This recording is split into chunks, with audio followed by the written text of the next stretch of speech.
Life revolves a full cycle every time a living being is concerned. The lifetime may be short or long, depending on the creation we talk about. Take a tree, for example. It can live for hundreds of years, whereas a leaf, a small part of its existence, lives seasonally. What a tree experiences in its extended lifetime, a leaf knows in just a year. That's the beauty of nature and its creations. The springs and summers of beauty and vitality of the leaves turn into the autumns of fiery hues, and ultimately the death of leaves every year.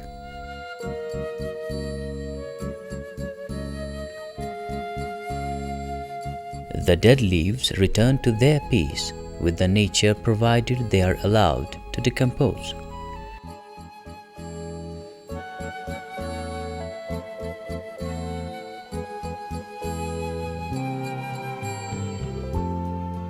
The human interruption, however, disrupts this otherwise simple process.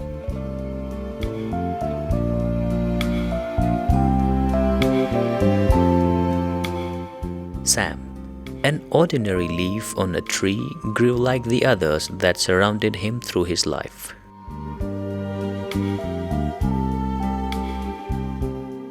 They were his companions. Their kind was same, but each had an individual value, just like humans have. Sam was always full of life and happy. He danced to the spring breezes, basked lazily in the summer sun, washed off in the cooling rains. He just knew how to enjoy, while all his knowledge about life came from his best friend, Michael, an elder and mature leaf. Michael explained the life to him and how it goes in a cyclic manner. What lives has to die, and introduced him to his surroundings, and talked about the birds that came to sit with them on their branches. He explained about the sun, the moon, the stars, and the seasons.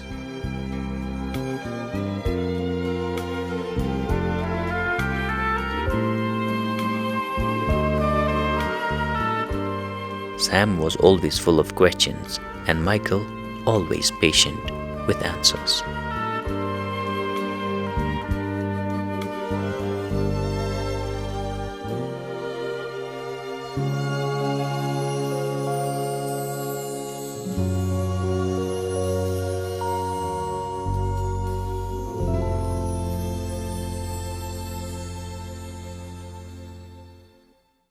Hello? Hey, Michael! Hello? Aha! There you are, Sam.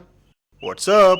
Michael, I have a question. No. I have so many questions. Go on. Michael, why do we live?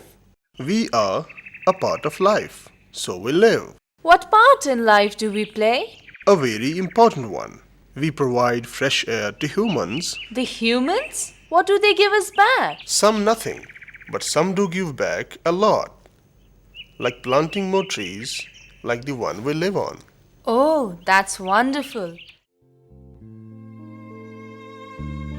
Every life form is born and then dies. It passes through different stages, and similarly, for Sam and Michael, the days of greenery, vitality, and vigor were beginning to pass. Sam didn't understand what was happening as October came with its chills, bringing autumn along. The birds left. There were no more songs to be heard.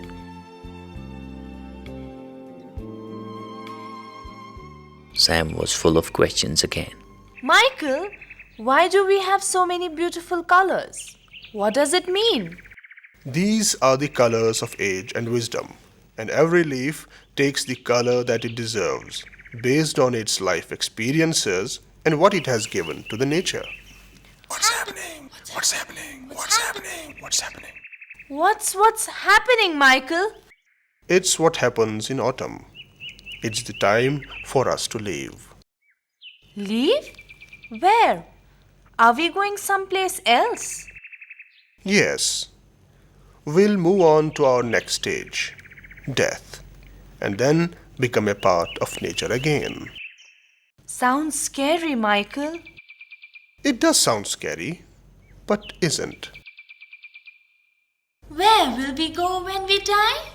No one knows for sure. That's the great mystery.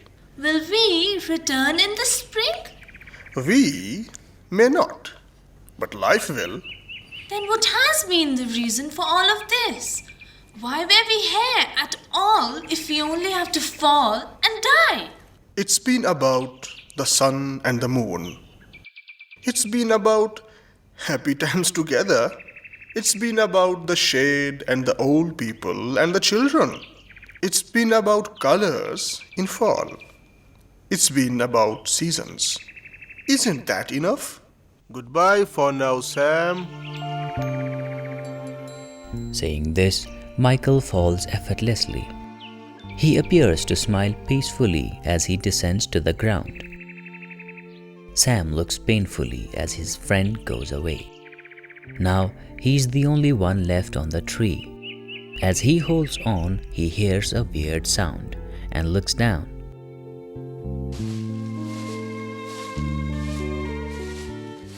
There are many people piling up the leaves.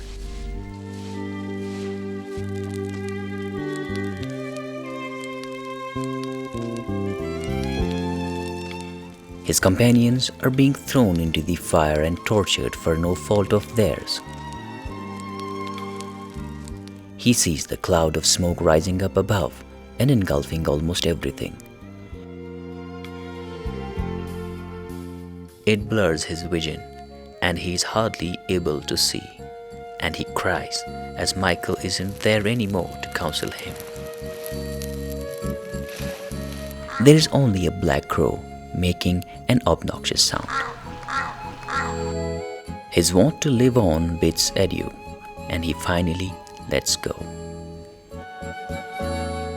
The death he feared comes to him as a relief, and he sails down to the ground with a smile. As he touches the ground, he admires the tree he was a part of. In this new position, he is more comfortable than ever. He closes his eyes and falls asleep.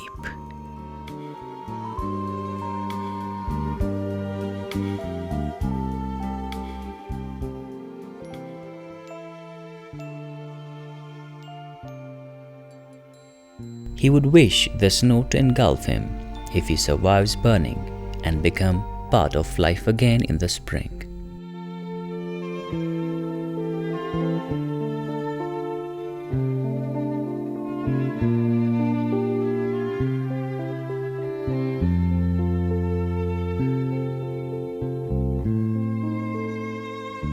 A poem by Faiz Ahmad Faiz, one of the great poets of the Asian subcontinent, paraphrases this unpleasant but inevitable event.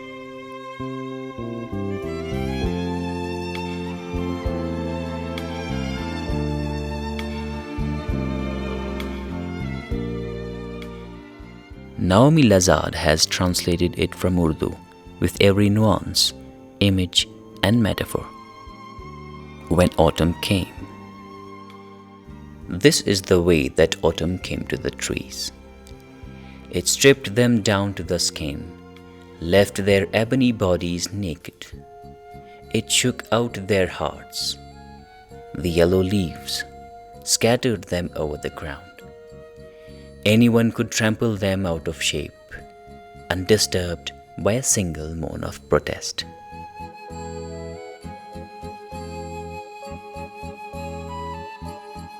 Life could have been allowed to carry on, but in Kashmir, burning of leaves is a common phenomenon in the autumn, disturbing the cycle of life.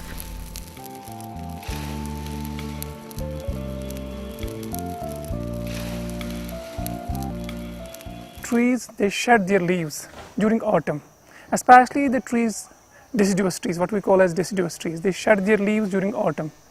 Kashmir being one of the temperate regions of the world, here again during autumn, especially during September, October, November, you have everywhere, be that apple orchards, gardens, roadsides, everywhere you have these leaves falling on the ground. But it is a common practice here that all these leaves, they are burnt for charcoal purposes.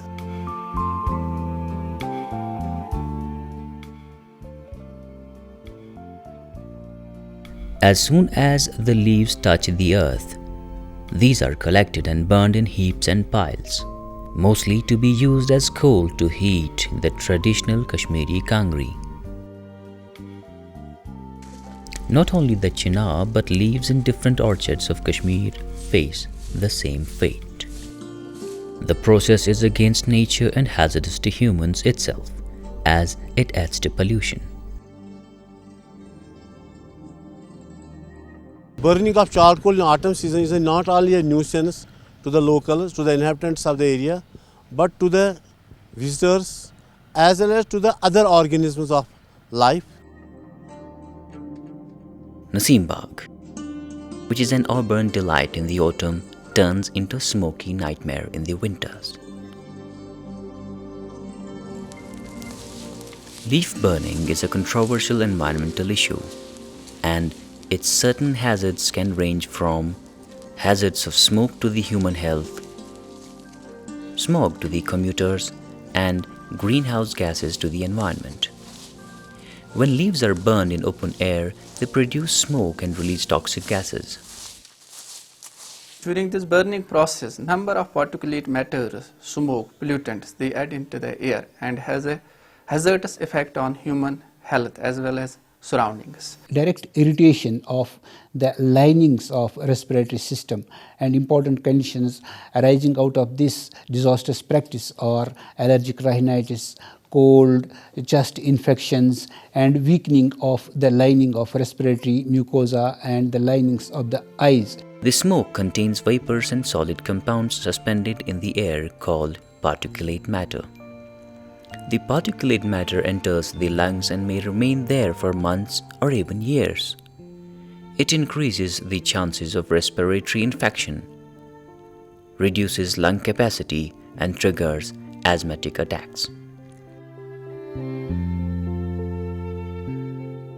The people exposed to this smoke are very prone to other infections of respiratory tract and eyes, and skin infections too. Therefore, the practice of burning of leaves is a multifaceted health problem in the society. Besides being an irritant, leaf smoke contains many hazardous chemicals, including carbon monoxide and benzoapyrene. Carbon monoxide binds with hemoglobin in the bloodstream and thus reduces the amount of oxygen in the blood and lungs.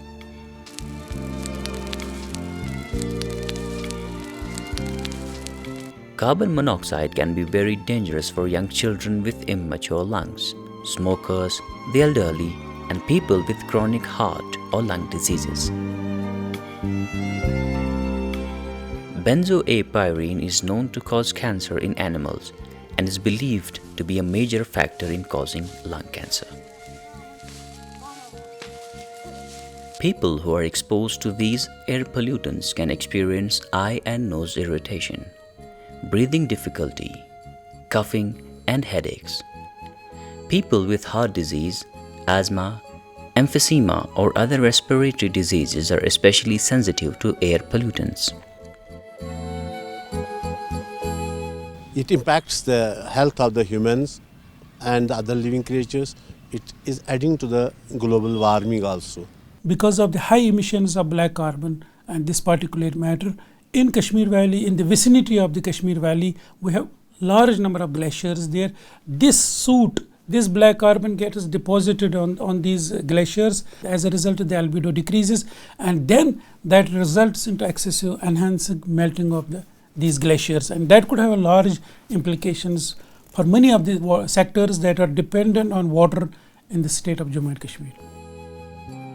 According to the US Environmental Protection Agency studies, sometimes concentrations of air pollutants resulting from leaf burning in some areas cause much higher levels of air pollution than all other forms of air pollution combined, such as factories, vehicles, etc.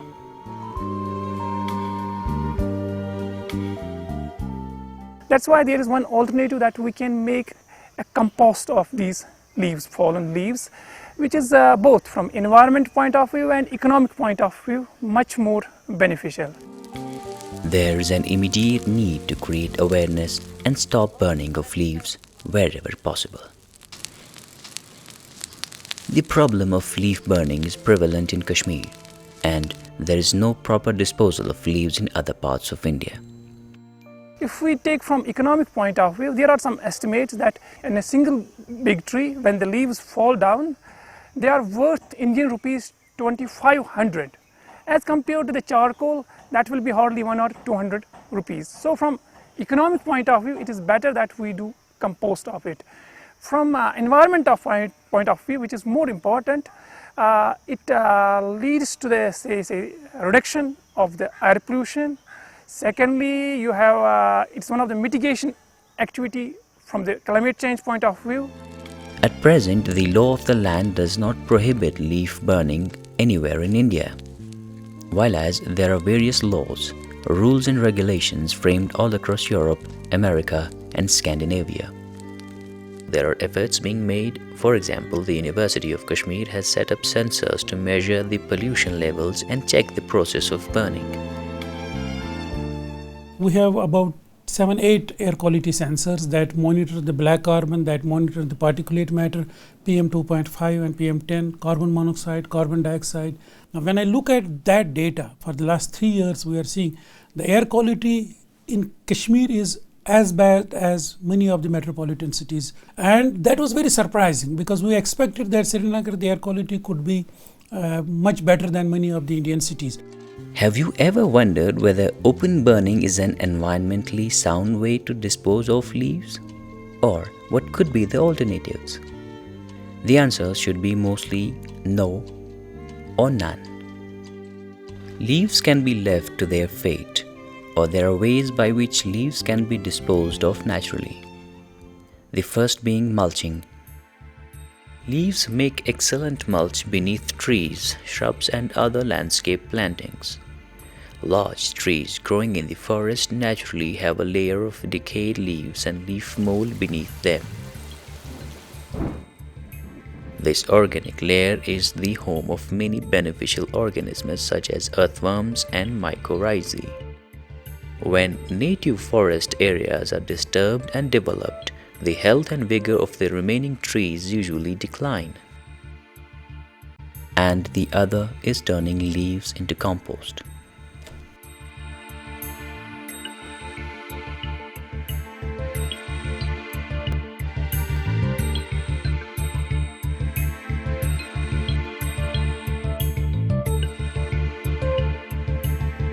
In composting, what we basically do is accumulate a large chunk of organic matter, especially the dried leaves, sometimes the small twigs, grass clippings, etc., into a kind of a pit that we dig. After we dig this pit, we put this organic stuff, leaves together and in this pit.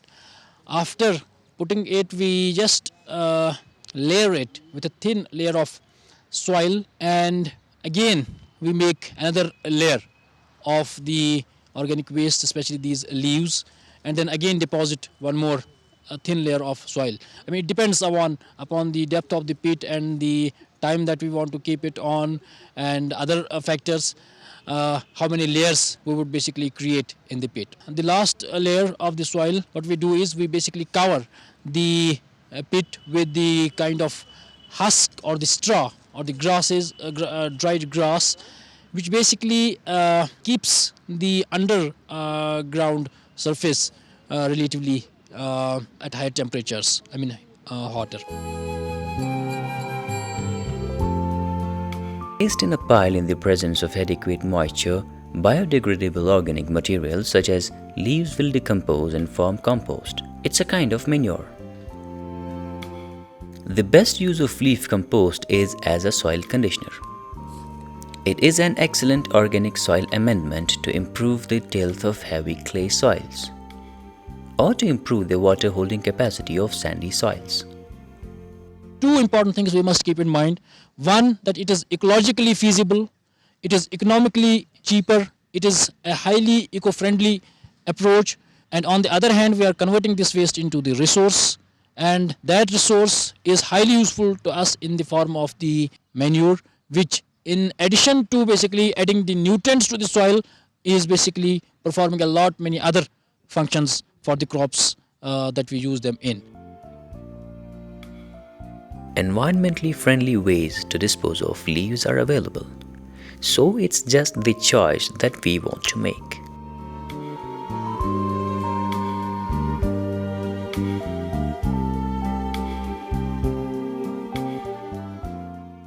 If we continue to burn the leaves, ignoring the health hazards, these life-sustaining miniature factories of nature may become the poison that will consume us all. Today may be still timely to act. Tomorrow will be too late.